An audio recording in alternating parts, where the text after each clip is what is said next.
This past election, Washington State passed Initiative 594, meaning universal background checks for all sales and transfers of firearms.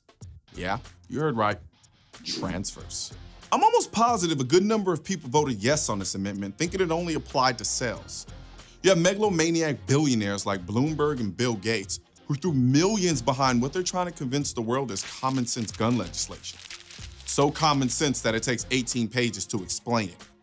Albert Einstein explained the theory of relativity using Mariah Carey's initials in the number 2. There's nothing about a law that takes 18 pages to explain that's simple. And the people of Washington are about to be caught up in the law's vague language.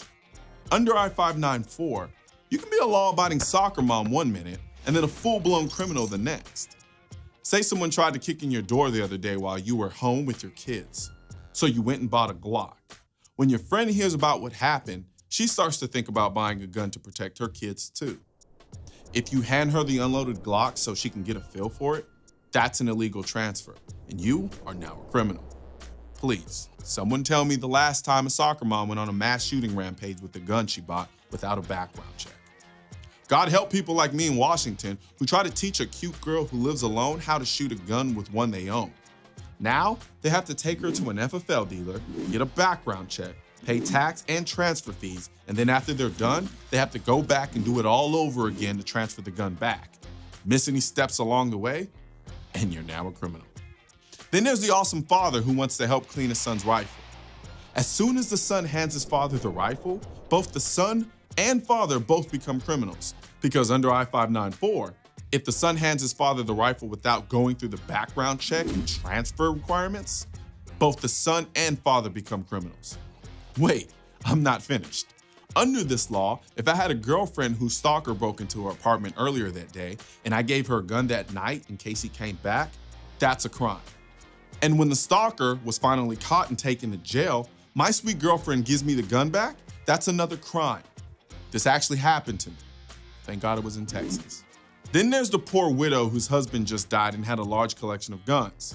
Under I-594, if the grieving widow didn't like guns and wanted to sell them to her deceased husband's best friends and some of her grandkids, they would all have to go through an arduous process of getting a background check and incur transfer fees for all of the guns. So, what happens from here? Well, we watch and wait as the citizens of Washington State learn what life with a universal background check system is like.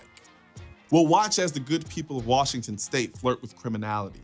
Meanwhile, the real criminals will continue to buy and transfer their guns the same way they always have, by making straw purchases, stealing them, or buying them on the black market. I mean, think about it.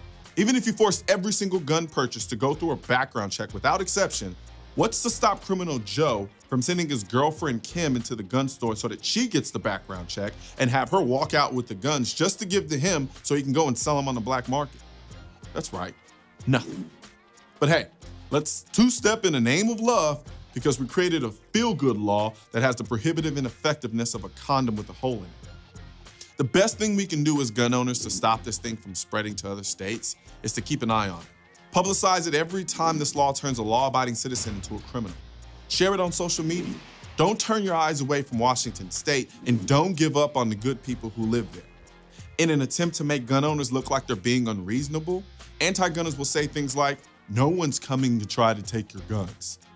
And they can say this because their tactics are subtle, misleading, and inconspicuous.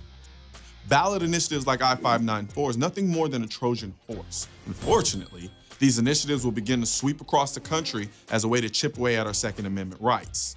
The protection of the Second Amendment isn't a battle, it's a war. Sure, we'll win some battles in between, but if you think the people on the other side are less adamant about eroding our Second Amendment rights than we are about protecting them, then I have a ghost gun with a .30 caliber magazine clip that dispenses 30 bullets in half a second I want to sell you.